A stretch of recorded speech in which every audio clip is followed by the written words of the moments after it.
All right, sports fans, how's everybody out there doing? William Martin coming at you one more time here on YouTube with another edition of the 300 Pounds of Sports Knowledge Podcast. Now, it is that time of the week, folks. My weekly picks in the world of the National Football League. Week number 8 is upon us.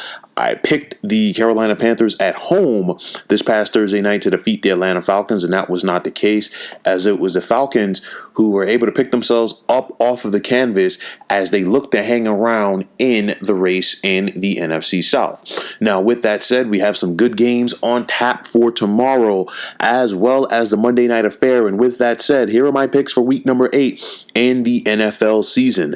Now, we're going to see the 2-4 New England Patriots travel to Western New York to take on the 5-2 Buffalo Bills. And oh, what a role reversal it has been, because generally this is a time of year where we've seen the New England Patriots really get on that roll and make that postseason push. A lot of personnel has changed. The Patriots are also dealing with a litany of injuries, and now this is a must-win situation for the Pats if they expect to be a postseason team in 2020. Cam Newton, the Patriots quarterback, struggled last week in their blowout loss at the hands of the San Francisco 49ers, and it won't be easier for him this week as he is facing a Buffalo Bills team that has one of the fiercest front sevens in the NFL. You look at the Patriots offensively, they don't have a lot of weapons, and that's going to make it tougher for this offense to get going.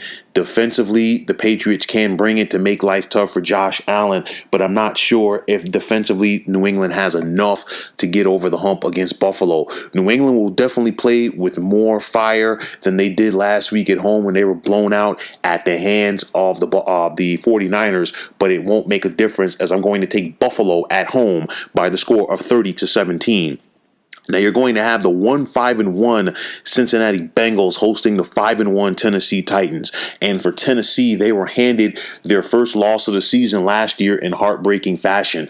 The Titans were attempting to come back versus the Pittsburgh Steelers at home. It looked like they were going to get the game-winning touchdown. They then had to settle for a potential game-tying field goal, which was missed by place kicker Stephen Gostkowski. Now, you look at the records and you should say, well, Tennessee should be able to go in there and handle their business. Not so fast, because you look at this Bengals team and they are playing very tough. They have a young head coach in Zach Taylor who's looking to establish himself, and this team is really rallied around rookie quarterback Joe Burrow. So this Titans defense will definitely have to go out there and establish themselves early on to try to take Burrow out of his game. However, on the other side of the ball, I look at this Cincinnati defense. How are they going to stop Derrick Henry? That is something that the Steelers were able to take away from the Titans last week, but I think that comes down to the fact that the Steelers have the personnel defensively to do that. I don't see the Bengals having that. I see the Titans going back out there and trying to make a statement once again on the offensive line and getting Derrick Henry the ball. I think that's the difference in this contest, as I'm going to take the Titans on the road by the score of 34-23. Now, in Cleveland, you're going to have the 5-2 Browns hosting the 3-3 Raiders. And for Cleveland, they won a hard-nosed victory last week on the road versus the Bengals, but it was also bittersweet due to the fact that they lost wide receiver Odell Beckham Jr. for the season due to a torn ACL. So now you're looking at the Browns, you can expect more Jarvis Landry in the passing game, and while they are also going to rely on this running game. Now, on the flip side for the Browns, they're home, but they cannot take this game lightly because, yes, the Raiders are 3-3, but it's a situation where, you know what, the Raiders are trying to hang around in the playoff mix. And you look at this Raiders offensive line, they like to go out there and protect quarterback Derek Carr, and it's going to be important because if Myles Garrett, coming off of that defensive line, can get the Carr, it could be a long day for him. I think this is going to be a back and forth game. I think it has the potential to be one of, if not the best games of week number 8, but I'm going to take the Brownies at home by the score of 31-27. Now in Motown, you're going to have the 3-3 Detroit Lions hosting the 4-2 Indianapolis Colts. Now for Detroit, they found a way to squeak out a win last week on the road versus the Atlanta Falcons, while the Colts are coming off of a bye. You look at this Colts defense, one of the best in the NFL, and they're very underrated. And I believe that they're going to go out there, slow down this Lions running game, and try to make quarterback Matthew Stafford beat him by himself. When the Colts play, it's not pretty, but they simply simply continue to find a way to get it done. I think this game will be the same thing, and I'm going to take Indy on the road by the score of 24-20. Now, you're at Lambeau Field. You're going to have the 5-1 Green Bay Packers hosting the 1-5 Minnesota Vikings. And for the Pack, they got back on track last week in a big way on the road versus the Houston Texans. And I think that momentum is going to keep going. Why? Because they feel that this is their time right now to really flex their muscles and show that they are the team to beat in the NFC North. Aaron Rodgers at quarterback is playing some great ball. You look at the way that things are coming together for this team. And for the Minnesota Vikings, this season never got going. And if you're the Vikings at this point, Week 17 cannot get here quick enough. Green Bay comes into this game favored by 6. I'll take the overs. I'm going to take the Pack at home by the score of 34-20. Now at Arrowhead, you're going to have the winless New York Jets coming into town to take on the defending Super Bowl champions in the 6-1 Kansas City Chiefs. And you really hardly see this in the NFL. But KC comes into this game favored by 20.5 points. Like this is a college football game. That is a divide right now between one of the best teams in the NFL and the absolute worst. A whole lot of nothing going on for the Jets on any aspect of the game right now, and they're facing a tough team. Now, there is some pride, especially on this defense, led by defensive coordinator Greg Williams, and I think that the Jets will show some fight and will show some grit early on. However, for a 60-minute football game, the Jets simply don't have the talent to hang with the Chiefs. They don't have the ability to slow down this Kansas City offense. And more importantly, I don't see them being able to score enough points, period. The Jets have consistently shown that they are one of the worst teams in the NFL. And when you can't score 20 points consistently in the NFL, you're not going to win. I think the Jets score 17 points in this game, but most of it will come in garbage time, as I'm going to take the Chiefs to blow out the Jets in a big way, 44-17. Now in Miami, you're going to have the 3-3 Dolphins hosting the 5-2 Los Angeles Rams. Game time temperatures call for 85 degrees and rain, but with the Rams, I don't think that slows them down. They had a big win at home this past Monday night versus the Chicago Bears, and they want to keep that momentum going. Now, Tua Tagovailoa, the young rookie out of Alabama, is making his first start at quarterback for the Fins. And what gift do you have waiting for you if you're Tua? You got to deal with Aaron Donald and the rest of that Rams defensive line trying to come in your face and make life tough. I think Tua will show some signs of the future for Miami, but he himself cannot go out there and tangle with this tough Rams defense. Thus, I'm going to take Los Angeles on the road by the score of 27-17. Now, the big one in the AFC tomorrow, you're going to have the undefeated Pittsburgh Steelers traveling to Baltimore to take on the 5-1 Ravens, with first place on the line in the AFC North. Now, for the Ravens, they're coming off of their bye and they're at home. So advantage them right there as far as being the fresher team. And they've also had the opportunity to sit back and watch the Steelers last week. But you look at this Pittsburgh team, and these are the type of games that they're up for. They're up for the big games. We saw them rise to the occasion last week and going to defeat the Tennessee Titans at home. And they want to try to rise to the occasion once more to go out there and defeat the Baltimore Ravens. Now, I think this game will come down to the Ravens offense versus the Steelers defense. You look at it, and the first thing you say when you face the Ravens, how do you slow down or how do you stop Lamar Jackson at quarterback for Baltimore? A lot of teams don't have the personnel to do it. However, Pittsburgh does have the athletes to get it done. You look at this secondary, they match up well with this Ravens wide receiver core, and it's going to be on this front seven, the likes of Cam Hayward, the likes of TJ Watt, to go out there and just frustrate. Because you're not going to stop Lamar Jackson. You have to frustrate him. And the key to stopping Lamar Jackson, you have to limit his running ability and make him be more of a pocket passer. And when I say be more of a pocket passer, not just be okay with his first read. You got to make Lamar Jackson sit back there, look at reads 2, 3, 4, and 5, and even potentially come back to 1. And if the Steelers can do that, advantage them. Why? Because you have Lamar Jackson stopped in that pocket, and eventually that pocket is going to collapse, and your big guys, your pass rushers, can go out there and do damage.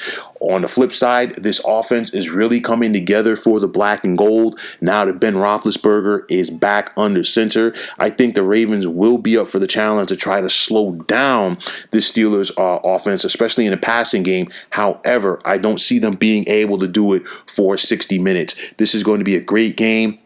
There's a lot at stake here because both of these teams know that they want to win the division and they want to avoid being a wild card in the postseason. However, I think Pittsburgh has what it takes to get it done on the road, and I'm going to take the Steelers by the score of 34-30. Now, in the Mile High City, you're going to have the 2-1 Denver Broncos hosting the 2-4 Los Angeles Chargers, and right now, the loser of this game is really fighting an uphill battle in the AFC, while the winner still has a shot in the wild card picture. Things are coming together for the Chargers with rookie quarterback Justin Herbert under center. You know, the Chargers, sometimes they seem that they're unable to get out of their own way, but this is a game right here which could allow them to get back on track, especially if their defense brings it versus a Broncos team who is offensively challenged. I think that the Lightning Bolts will be up for the challenge. It'll be close for the first 2.5 quarters, but eventually Los Angeles will pull away, and I'm going to take the Chargers on the road by the score of 30-20. Now, it's going to be the 5-2 Chicago Bears hosting the 4-2 New Orleans Saints. And for Chicago, they want to try to get back on track after they suffered that tough road loss last week versus the Los Angeles Rams. But the bottom line for the Bears, they got to get something going offensively. And you look at the way the Saints have been playing defensive ball lately, especially with their front four.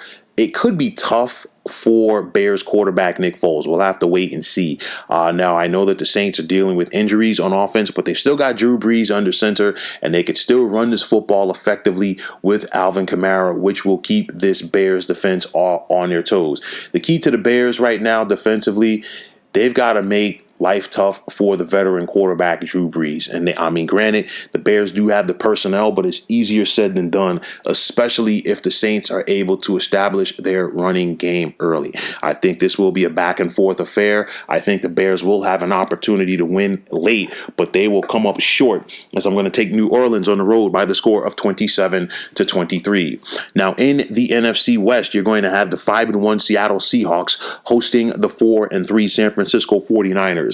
Seattle comes into this contest fresh off of tasting defeat for the first time in 2020 as they lost in overtime last week to the Arizona Cardinals. That game went late in the Sunday night, as it was almost at the end of overtime when the Seahawks lost. So you just have to ask yourself, how much do the Seahawks have left in the tank, especially defensively, after they were chasing around Cardinals quarterback Kyler Murray for nearly 5 periods. It's a situation, as Russell Wilson, the Seahawks quarterback, goes, so does the Seahawks team.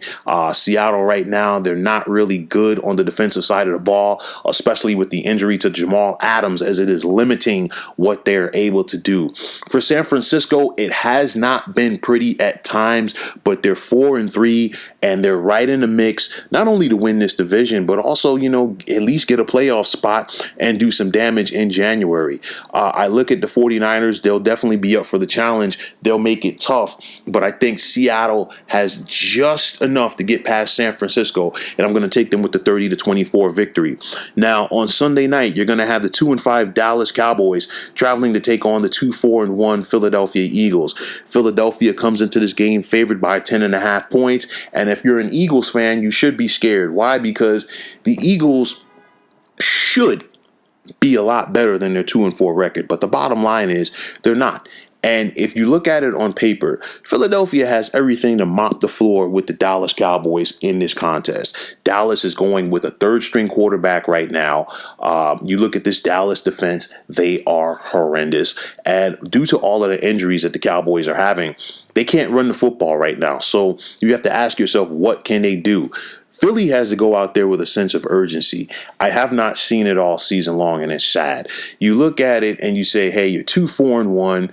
You're in first place in the NFC least, and now you have an opportunity to put some distance between yourself and the rest of the contenders. This game right here comes down to Carson Wentz. Will Carson Wentz, the Eagles quarterback, be up for the challenge? I think he accepts the challenge, especially against a porous Dallas defense. I think this Eagles defense gets healthy against a injury-riddled Dallas offense, and I'm going to take Philly at home by the score of 31-19. And finally, on Monday night, you're going to have the 5-2 Tampa Bay Buccaneers traveling to take on the 1-6 New York Football Giants. And for Tampa, they look like they're flexing their muscles.